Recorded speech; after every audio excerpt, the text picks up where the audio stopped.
peux te déplacer, hein, c'est pas un bien.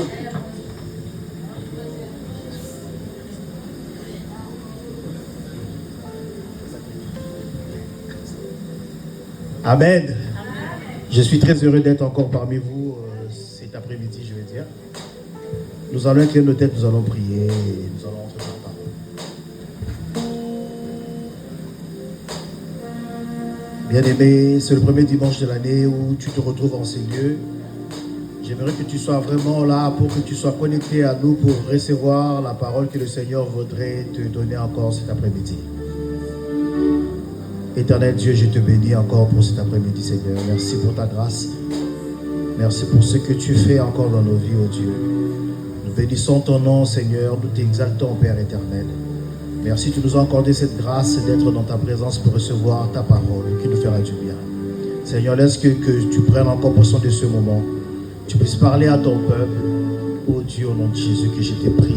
Au nom de Jésus. Amen. Alléluia. Amen. Est-ce qu'il y a la joie? Très bien.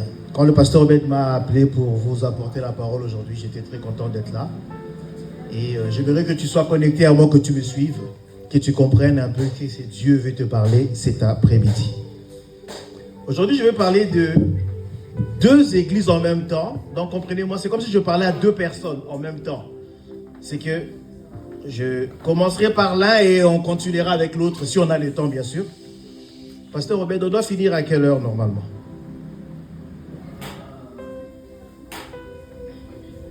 Ok, donc j'ai 45 minutes à peu près. Essayez de vous connecter à moi pour comprendre un peu comment est-ce que nous allons partir. Alléluia. Amen. Voilà. Mon thème aujourd'hui c'est « Je te garderai ». Tu mets un point virgule et tu écris « Je te vomirai ». Alléluia. Oh, alléluia. Amen. Vous savez, moi j'aime les amens. Hein? Vous dites amen timidement comme ça, vous m'intimidez là. Alléluia. Amen. Nous allons lire dans Apocalypse chapitre 3. Apocalypse chapitre 3, à partir du verset 7. Vous avez tous vos Bibles? Tout le monde est prêt? On peut lire? Amen. Nous lisons chapitre 3. Je lis à partir du verset 7. La Bible dit, moi je n'ai pas la version 8 secondes. Donc c'est que suivez avec vos Bibles. Mais moi c'est pas 8 secondes. Moi c'est la version des Semeurs. Écrit à l'ange de l'église de Philadelphie. À l'ange qui est à Philadelphie, écrit, voici ce que dit le saint, le véritable, celui qui tient la clé de David, celui qui ouvre et nul ne peut fermer, et qui ferme, nul ne peut ouvrir. Je connais ta conduite. Voici, j'ai ouvert devant toi une porte que nul ne peut fermer. Je le sais, tu as peu de puissance, tu as obéi à ma parole et que tu n'as pas renié mon nom. Eh bien, je te donne des membres de la synagogue de Satan. Ils se disent juifs, mais ils ne le sont pas. Ils mentent. Je le ferai venir se prosterner à tes pieds et te reconnaître que moi, je t'ai aimé. Tu as gardé les commandements de persévérer que je t'ai donnés. C'est pourquoi, à mon tour, je te garderai à l'heure de l'épreuve qui va venir dans tout le monde entier pour éprouver tous les habitants de la terre. Je viens bientôt. Tiens ferme ce que tu as pour que personne ne prenne ta couronne. Nous lisons aussi, toujours dans le chapitre 3, le verset 14. À partir de 14, écrit à l'ange de l'église de Laodicée. Voici ce que dit celui qui s'appelle Amen, le témoin digne de foi, véritable, celui qui est au commencement de la création des dieux. Je connais ta conduite et je sais ce que tu n'es ni froid ni bouillant. Ah, seulement si tu étais froid ou bouillant. Mais puisque tu es tiède, puisque tu es ni froid ni bouillant, je te vomirai de ma bouche. Tu dis, je suis riche, tu as amassé des trésors, je n'ai besoin de rien, et tu ne te rends pas compte que tu es misérable, pitoyable, pauvre et aveugle et nu. C'est pourquoi je te donne un conseil. Achète chez moi de l'or purifié au feu pour devenir réellement riche, des vêtements blancs pour te couvrir afin que l'on ne voit plus ta honte, et des coulures pour oindre tes yeux afin que tu vois clair. Mais moi, ce que j'aime, je les reprends et je les corrige. Fais donc preuve de zèle et change. Voici, je me tiens devant la porte et je frappe. Si quelqu'un entend ma voix, ouvre la porte, j'entrerai chez lui. Je dînerai avec lui et avec moi. Amen. Amen. Je vais un amen fort. Alléluia. Amen. Je vous ai dit, je parlerai de deux églises aujourd'hui en même temps. C'est qu'à l'un, on dit, je te garderai. Et à l'autre, on lui dit, je te vomirai. C'est-à-dire, le Seigneur parle à deux personnes en même temps. Il y a deux personnes. Donc, quand je parle des églises, vois, c'est comme des personnes, c'est comme toi. On est une église aussi. Tu es une église, je suis une église aussi. Alors, le Seigneur écrit à l'âge de l'église de Philadelphie. D'abord, il y a Philadelphie et il y a Laodicée. Je sais que le temps que l'on nous a donné, c'est un peu compliqué. Je verrai ce que je pourrais dire pour ne pas tourner en rond. C'est que on parle de Philadelphie d'abord. Vous devez d'abord comprendre pourquoi Philadelphie. Ça veut dire quoi Philadelphie? Ça veut dire Philadelphie, c'était une ville. C'est une ville qui a été bâtie par un roi. Ce roi aimait tellement son frère qu'il a bâti ce nom-là avec l'amour de son frère, au nom de son frère. Donc Phila, ça veut dire amour. Et Delphi, c'est son frère. C'est l'amour fraternel, si vous voulez. Donc Philadelphie veut dire amour de son frère. C'est-à-dire le roi qui a bâti la ville de Philadelphie, c'était un roi qui aimait tellement son frère. Alors il a bâti cette ville en honneur, pour honorer son frère. Vous êtes avec moi? Par contre, Laodicée, c'est aussi une ville. Et cette ville, Laos, ça veut dire peuple. Et c'est-à-dire le mot Laodicée, c'est écrit, c'est coupé en deux. Laos, ça veut dire peuple. Et Dicée, à la fin, ça veut dire loi du peuple. Ça veut dire, pour résumer, Laodicée veut dire la loi du peuple. C'est le peuple qui gouverne. C'est comme une démocratie. Alléluia. Là, je plante les décors. C'est comme on a deux églises. Une église qui est bâtie sur l'amour fraternel et l'autre église est bâtie sur la loi du peuple. C'est la liberté totale. Alors, sur ces deux églises, je suis en train de parler. Suivez-moi maintenant très bien. C'est que les deux groupes existent et cohabitent toujours ensemble. Et si vous regardez, c'est la 6e et la 7e église. Parce qu'il y avait une lettre aux 7 églises. C'est que Jésus parle à la 6e et à la 7e église. Les deux dernières églises. Vous devez savoir une chose pour continuer cet enseignement. C'est que pendant le temps de la fin, l'église de Dieu marche en paire. Il y a toujours deux groupes dans l'église. C'est pour ça que Jésus donne la parabole, par exemple, dans Matthieu 25, nous n'allons pas lire. Matthieu 25, à partir du premier verset, c'est la parabole des 10 vierges. Vous connaissez, n'est-ce pas? Je vais en amener fort, alléluia. La parabole des 10 vierges. C'est qu'il parlait de 5 sages et 5 folles. Mais dans le même groupe. Vous comprenez? C'est-à-dire, aujourd'hui, avec les temps de la fin, l'église aussi, il y a Laodicée et Philadelphie dans l'église. Nous tous, nous venons, nous assistons, nous prions. Mais il y a certains qui sont membres de l'église Philadelphie et d'autres sont membres de l'église Laodicée. Tout dépend de la façon dont tu te comportes, comment tu te tiens.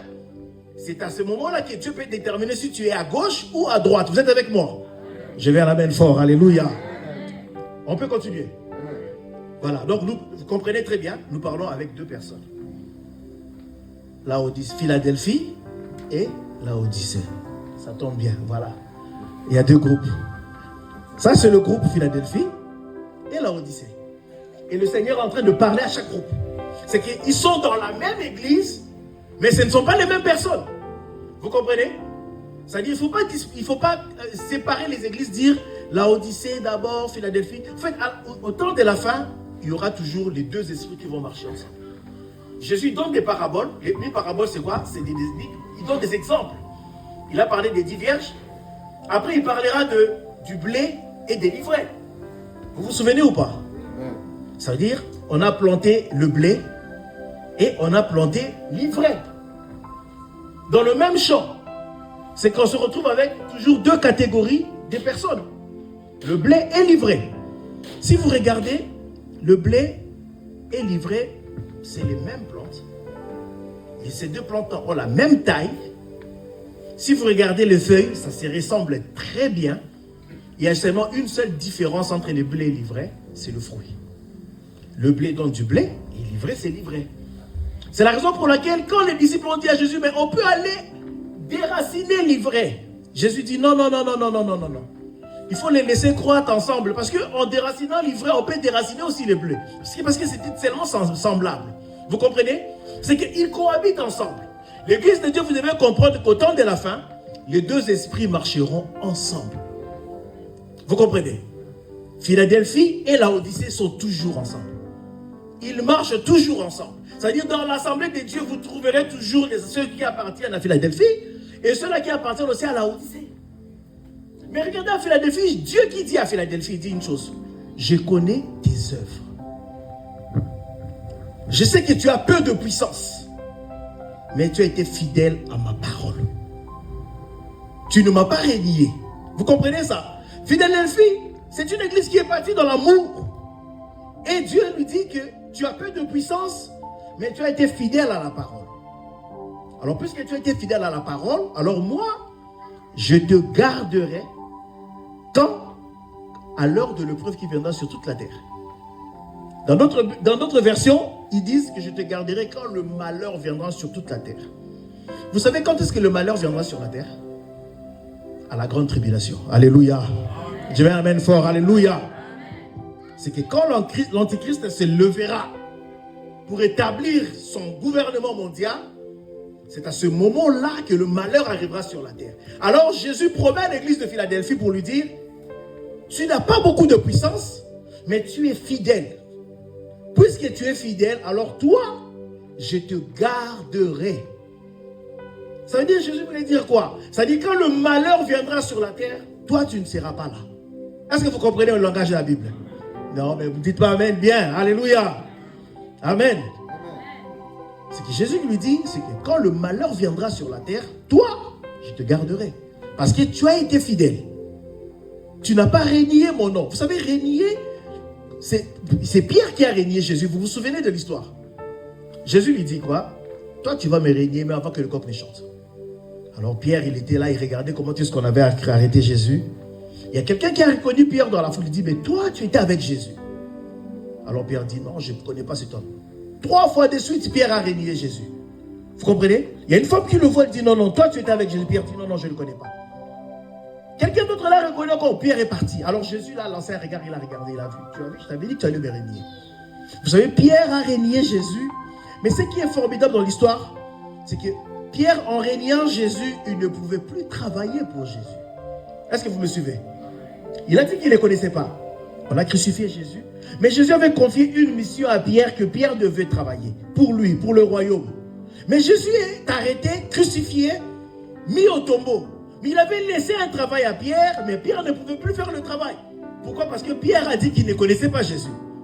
Pas une fois, pas 2 fois, mais combien de fois? 3 fois. Vous comprenez? C'est comme si Jésus a laissé Pierre au niveau 0. Et Pierre, la première fois, on lui pose la question, Pierre, est-ce que tu connais Jésus? Il dit, non, je ne connais pas Jésus. Il descend au -1. Est-ce que vous comprenez? En deuxième fois, Pierre, je ne connais pas Jésus. Il descend où? -2. Troisième fois, Pierre, il renie encore Jésus. Il descend où? -3. Or, pour servir Dieu, il devait être au niveau 0. Vous comprenez ou pas? Je vais l'amener fort. Alléluia. Encouragez-moi, s'il vous plaît.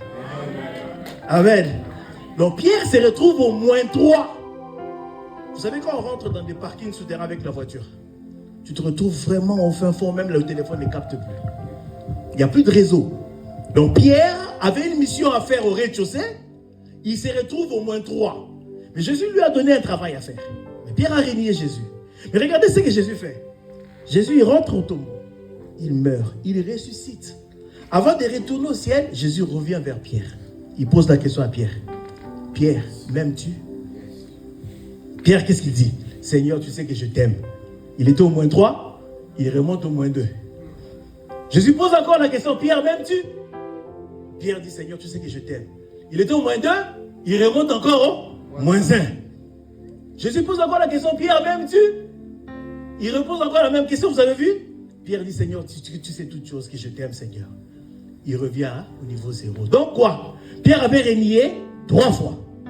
Et il a confessé qu'il aimait le Seigneur combien de fois? Moins 3 plus 3, ça fait combien? Donc il n'avait pas renié Jésus. Alléluia. Vous comprenez? C'est que le Seigneur, avant de repartir, c'est-à-dire renier le Seigneur, c'était, tu ne peux pas servir Dieu si tu l'as renié. C'est comme ça qu'il a dit à Philadelphie, tu n'as pas renié mon nom. Vous savez? Vous voyez ça? C'est que je vous ai ouvert une parenthèse pour voir que Pierre avait renié, mais dans cette situation-là, Jésus ne pouvait pas laisser Pierre le servir. Il fallait qu'il revienne pour que Pierre puisse annuler ce reniement. Vous comprenez? Alléluia. C'est que Philadelphie n'a pas renié Jésus. Philadelphie a été fidèle, mais il avait peu de puissance. Seulement avec ce peu de puissance, Philadelphie a réussi à être fidèle. Vous savez, la fidélité, c'est la constance. Vous comprenez? C'est la constance. La loyauté et la constance. Vous savez, la constance, c'est que qu'il fasse froid, que ça soit difficile ou pas, tu es toujours là. Ah, les amens sont là, il n'y a plus d'amens. Vous comprenez ça? Quand je parle de fidélité, dans la fidélité, il y a 2 mots. Il y a constance et il y a loyauté. C'est que quand tu es fidèle, tu dois être constant et tu dois être loyal.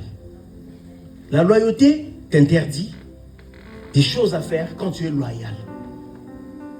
C'est-à-dire, quand tu es loyal à ton ami et que tu passes quelque part, tu entends qu'on est en train de parler du mal de ton ami. Tellement que tu es loyal, c'est que toi, tu ne peux même pas participer à cette conversation-là. Et toi, tu viendras lui dire, fais attention. Ce n'est pas être sogui, hein. C'est ça la loyauté. Est-ce que vous comprenez? Et Jésus dit à l'église de Philadelphie, tu as été fidèle. Malgré que tu as peu de puissance. Seulement avec la force que tu as tenu. Alors moi, je te garderai. Vous comprenez? C'est-à-dire, la grande tribulation viendra, les épreuves viendront sur la terre. Alors Jésus promet à cette église que toi, tu seras hors de cause. C'est-à-dire, toi, tu seras avec moi. Tu ne vivras pas la grande tribulation. C'est-à-dire, Jésus est en train de parler à une église qui sera enlevée. Il promet à cette église que toi, quand le malheur viendra sur la terre, toi, tu ne seras pas là. Parce que tu as été fidèle. Le Seigneur ne demandait pas à Philadelphie d'être une église puissante. Non. Il a dit à Philadelphie, tu as peu de puissance seulement. Mais tu as été fidèle. Tu as gardé ma parole. Vous comprenez? Le Seigneur ne te demande pas de faire des miracles, de ressusciter les morts. Il ne te demande pas ça. Il veut seulement que tu sois loyal, fidèle, avec cette petite force que tu as. Vous savez, Gédéon, Dieu apparaît devant Gédéon et lui parle, il lui dit, tu dois aller en guerre. Gédéon dit, mais moi je ne suis rien.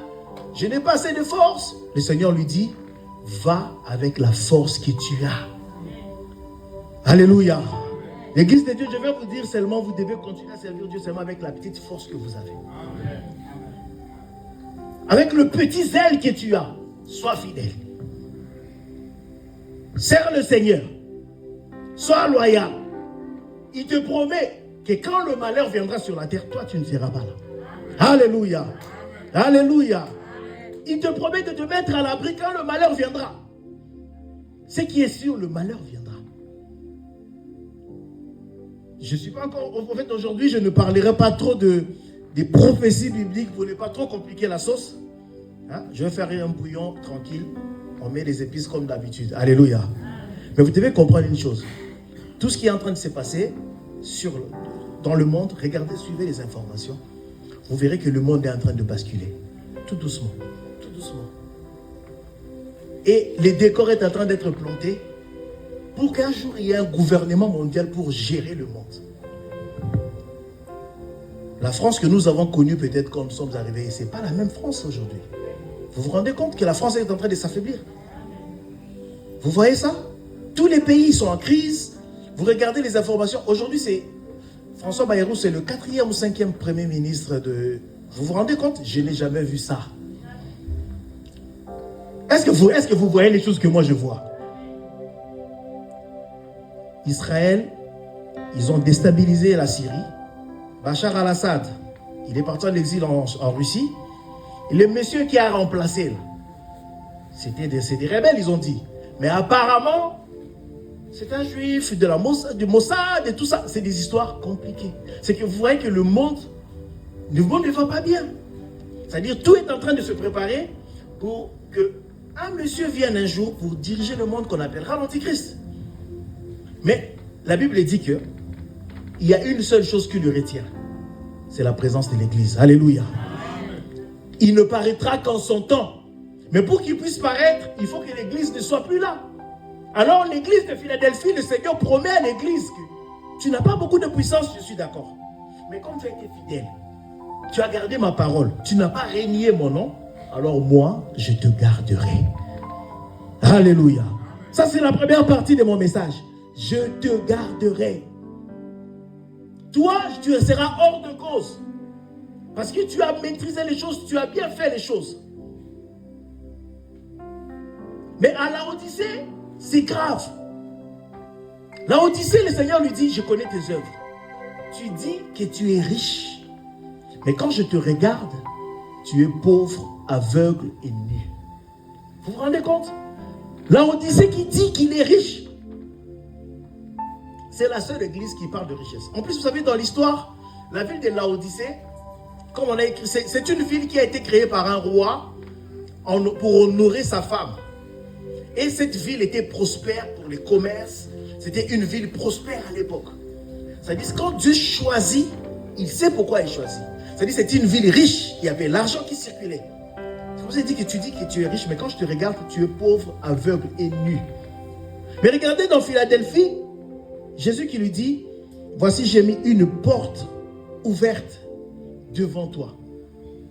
Pourquoi la porte, vous savez, une porte, quand on est, c'est une porte ouverte, c'est pour y aller. Si vous regardez dans Apocalypse, chapitre 4, verset 1, Jean voit une porte ouverte dans le ciel et il entend une voix qui lui dit, monte ici. Vous êtes perdu, vous êtes avec moi. Il voit une porte ouverte et il entend la voix lui dire, monte ici. C'est-à-dire, quand on te laisse une porte ouverte, c'est une invitation pour te dire, viens. C'est-à-dire, Jésus a laissé une porte ouverte pour l'église de Philadelphie. Pour lui dire que toi, tu viendras là où je suis. Quand tu te comportes comme Philadelphie, sois-en sûr que tu es un candidat pour le ciel. Alléluia. Mais à Laodicée, c'est qui la richesse? C'est qui l'argent?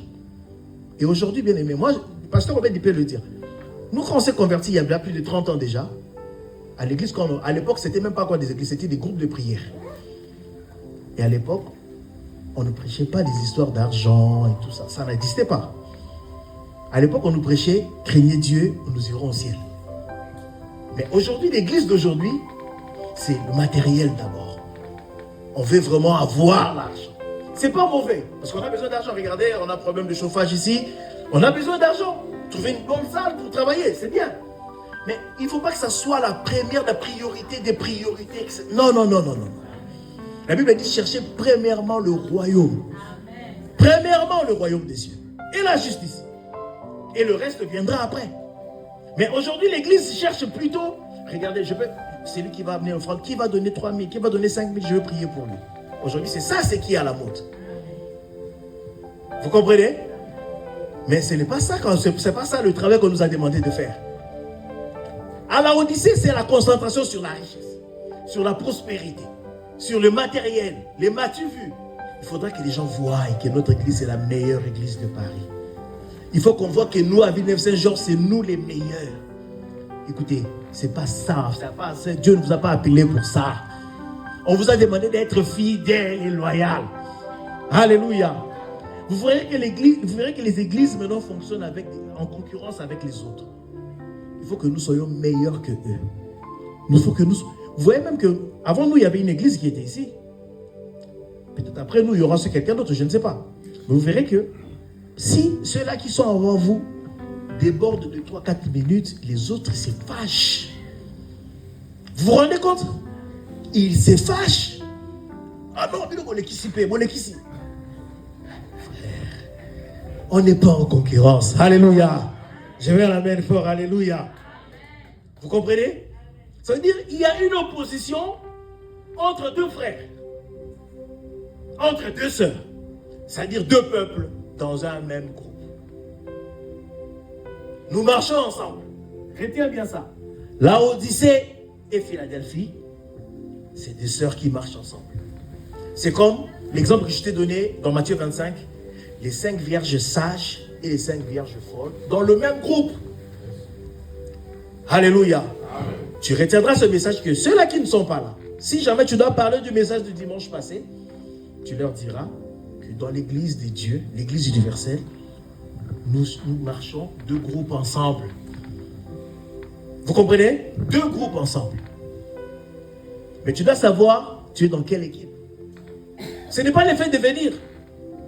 Parce qu'à l'église, on juge les gens, ceux-là qui ne viennent pas, comme si c'est eux qui ne sont pas bons. Non. Ce n'est pas parce que tu viens que tu es bien. Non. Alléluia. Vous comprenez ça? Ce n'est pas parce que tu es là que celui qui n'est pas là, on peut le juger. Non, non, non, non, non. C'est pas comme ça que ça marche. Vous savez, Dieu a dit, mes pensées ne sont pas vos pensées. Et mes voix ne sont pas vos voix. Nous sur terre, les hommes, nous c'est ce que nous voyons, c'est par rapport à ça que nous déterminons. Mais Dieu, il sonde les cœurs. Vous êtes avec moi là? Est-ce que vous êtes avec moi? Alléluia. Amen. Ce n'est pas parce que tu es là que le Seigneur te compte aussi présent. Ça se trouve que tu es là, mais tu fais partie de la Odyssée. Mais tu es là. La Bible dit, efforcez-vous d'entrer. Ça veut dire quoi? Il faut qu'un déménagement se fasse. Videz tous ceux qui sont chez la Odyssée. Allez tous vous réfugier chez Philadelphie. C'est ça mon message. Tu dois quitter le groupe la Odyssée pour être dans le groupe de Philadelphie. L'église qui est bâtie sur l'amour fraternel. Vous comprenez? Ça dit, si moi j'ai de l'amour fraternel, je ne peux pas te voir dans la difficulté que moi je rigole. Non. Vous comprenez? C'est une église qui a une compassion des autres. Mais aujourd'hui, l'église, s'il y a un problème, c'est des calomnies. En plus, les téléphones, c'est gratuit, ce qui est grave. Vous savez, le temps de la fin, c'est compliqué. C'est-à-dire, on vous a mis réseaux sociaux à gogo. Ça veut dire, tu as TikTok, Facebook, Instagram, quoi d'autre? Snap, précieux, dis-moi encore, WhatsApp, quoi d'autre? Twitter, Telegram. Vous avez vu? Ça veut dire que vous avez tous ces moyens-là pour calomnier quelqu'un. Vous vous rendez compte un peu? C'est-à-dire, s'il y a juste un petit problème, on sort de là du téléphone. Allô, évitez. C'est ça l'église. Est-ce que je parle à quelqu'un? Je vais vous faire mal. Comme ça, pasteur va me dire, voilà, non, arrête, le dimanche prochain, c'est pas toi. Je vais faire mal. Alléluia. Est-ce que vous êtes d'accord avec moi? Amen. On sort d'ici, téléphone. On y a quitté. Ça lit bien de moi, y a quitté. L'église, on a pénétré dans la comprendre. Mais la personne qui dit ça, les dimanches d'après, elle sera là. Est-ce que je ne comprends pas? Vous comprenez ça? C'est ça, l'église fonctionne comme ça. Mais tu dois comprendre pourquoi tu viens. Mon travail, c'est de dire maintenant pourquoi toi tu es venu. Si on doit calculer en termes de kilomètres et en distance, tu calcules combien de distance tu as fait de chez toi jusqu'ici. Franchement, si c'est pour jouer, un dimanche comme ça, il fait froid, reste à la maison, regarde la télé. Est-ce que tu comprends? Non, mais les amis, est-ce que vous comprenez bien? Je vous ai dit que je vais vous faire mal. Hein? Je vais vraiment faire mal. Voilà. Ah, merci beaucoup, homme de Dieu. Ça va faire mal. Tu quittes la maison, tu fais tous ces efforts. Après, quand tu sors, tu critiques. Les dimanches d'après, tu es là. Est-ce que tu es Philadelphie ou tu es la Odyssée? Toi-même réponds. Alléluia. Mais le Seigneur veut que tu fasses partie de Philadelphie. Que tu bâtisses dans l'amour fraternel. Que tu saches. Jésus a dit quoi? Tu as peu de puissance, c'est pas grave. Tu vas dire oui, dans notre église, même si on ramène un paralytique, il ne va pas marcher. Je te dis, ce n'est pas grave. Ou notre pasteur, on voit, c'est comme s'il n'a pas beaucoup d'onction. Ça, ce n'est pas grave. Est-ce que vous comprenez? Parce que sinon, tu vas tomber dans la tentation parce qu'on t'a dit, viens. Et sur le rez-de-chaussée, il y a un prophète. Il va te dire le nom de ton grand-père. Il va te dire le nom de ta maman, l'adresse, même la pointure de tes chaussures. Là, tu vas dire, ah, là-bas, il y a la puissance. Mais le Seigneur dit à Philadelphie, tu as peu de puissance, mais il n'y a pas de problème. Je t'accepte comme ça. Mais ce qui est bien, c'est que tu es fidèle à ma parole. Puisque tu es fidèle, moi, je te garderai. Mais à Laodicée, on lui dit quoi? Tu es ni chaud, ni froid. Tu es au milieu. Les centristes. Il a dit quoi? Je te vomirai. C'est-à-dire vomir, c'est rejeter. Garder, c'est prendre. C'est-à-dire Dieu, dans la même assemblée, il rejette les uns, il prend les autres. Vous comprenez? Et ça, cette sélection-là, ça se fait quand? Ça se fait le jour de l'enlèvement de l'Église. C'est le jour où il vomit les uns et il prend les autres. Vous comprenez? Il ne vomit pas maintenant. Il ne vomit pas maintenant. Il a dit, laisse le blé et l'ivraie. Laisse-le ensemble. Qu'ils croissent ensemble. Quand on crie Alléluia, et le blé et l'ivraie, ils disent Amen. Vous comprenez? Mais la Bible dit, le jour où le son de la trompette va retentir, le jour où, à la voix de l'archange, la Bible dit quoi? Les morts en Christ ressusciteront premièrement et les vivants seront transformés. C'est ces jours-là où nous allons savoir qui était Philadelphie et qui était Laodicée. Aujourd'hui, on ne peut pas savoir. C'est tellement pareil. Le blé et l'ivraie, je vous ai dit, c'est les mêmes plantes, même taille, même couleur, même forme. C'est-à-dire, à regarder comme ça, tu ne peux pas déterminer où est le blé, où est l'ivraie. C'est pour ça que Jésus a dit, laissez-les ensemble. Vous comprenez? Comment tu peux faire? Vous savez, des fois, quand il y a la guerre, je vous explique par exemple, le cas du Congo, il y a la guerre à l'Est, il y a la possibilité de bombarder. Mais comment est-ce qu'ils peuvent bombarder sans toucher les civils? Tu veux bombarder les rebelles, mais ils sont avec les civils. Comment tu peux faire pour arrêter les rebelles parmi les civils? Tu ne peux pas. C'est la raison pour laquelle ils n'arrivent pas à avancer. C'est-à-dire quand le blé est mélangé avec l'ivraie, c'est-à-dire quand l'ennemi est mélangé avec vous êtes mélangé avec les ennemis, ça devient compliqué.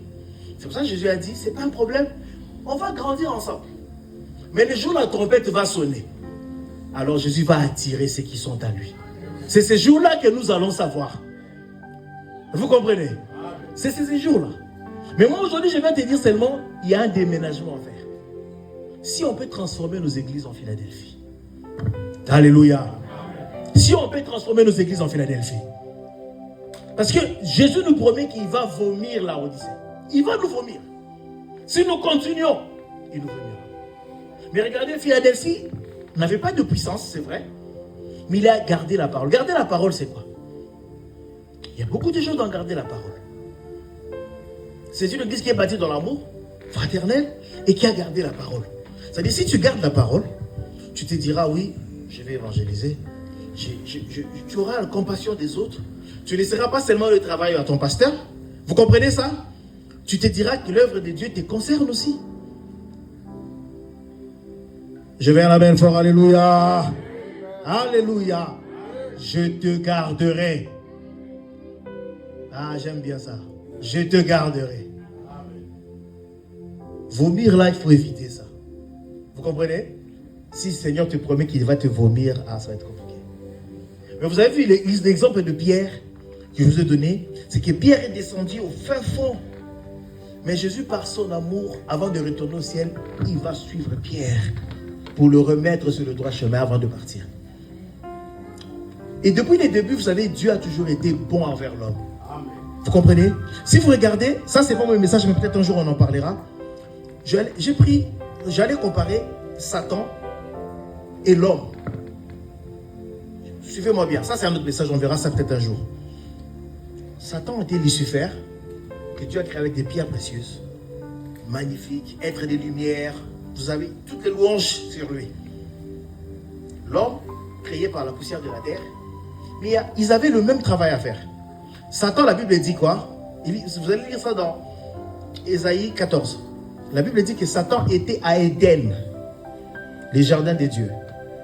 Vous savez qu'il y a Éden, vous savez tout ce qui est sur terre existait au ciel aussi.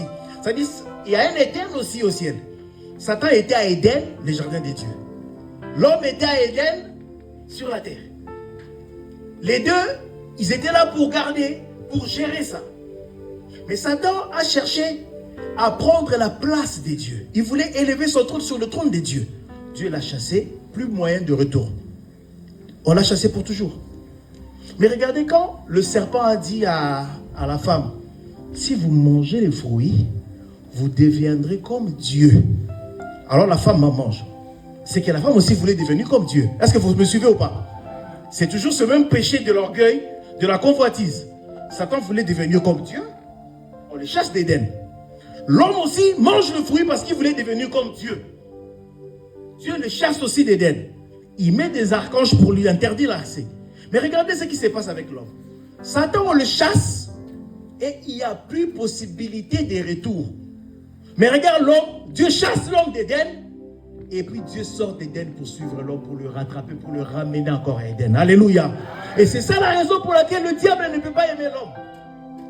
Vous comprenez? C'est qu'on a posé les mêmes actes, les mêmes fautes, mais nous, on a été pardonnés. Vous voyez la différence? L'homme a été pardonné, l'homme qui tire son origine de la poussière. Lui qui a été créé par des pierres précieuses a été rejeté. Mais l'homme qui tire son origine de la poussière, Dieu l'a pardonné, l'a aimé. Dieu même a accepté de sacrifier sa vie, monter à la croix pour cette personne-là. Yes. Vous comprenez ça? Jésus qui sort de l'éternité. La Bible dit qu'il s'est dépouillé de toute sa royauté pour venir sauver l'homme. Il quitte l'éternité, il quitte sa gloire. Moi, je suis sûr et certain qu'à la croix, si vraiment Jésus n'en pouvait plus, c'était vraiment pas possible, il pouvait lancer un mot, il appelle les anges du ciel, les anges allaient descendre pour le délivrer, même pour qu'il arrête tout. Il pouvait. Mais il a dit, je vais aller jusqu'au bout pour sauver l'homme. Alléluia. Vous avez vu l'amour que Jésus a présenté pour nous. Il te demande d'être fidèle. Seulement. Alléluia. Il te promet qu'il te gardera lorsque les choses vont devenir très compliquées sur la terre. Il t'enlèvera. Il va te prendre avec lui. Seulement, garde sa parole. Sois fidèle. Alléluia. Seulement avec un peu de puissance que tu as. Et le Seigneur peut faire des grandes choses avec toi. Vous êtes d'accord avec moi? Je vais un amen fort. Alléluia. Alors pour cet après-midi, bien-aimé, je ne veux pas aller très loin pour ne pas t'emprier l'esprit. Tu dois comprendre une chose. Nous marchons toujours à deux. À l'église, il y a toujours deux groupes. Dans le ventre de Rebecca aussi, il y avait toujours deux peuples. Il y avait il y avait Jacob et Ésaü. Vous comprenez? Et Dieu qui dit quoi? J'ai aimé Jacob, j'ai haï Ésaü. Mais dans le même ventre. Est-ce que vous comprenez ce message? Dans la même église, il y a toujours Philadelphie et Laodicée. Moi, le conseil que je t'amène aujourd'hui, je te donne un conseil. Fais un déménagement, sois un membre de Philadelphie. Nous allons tenir debout, nous allons prier.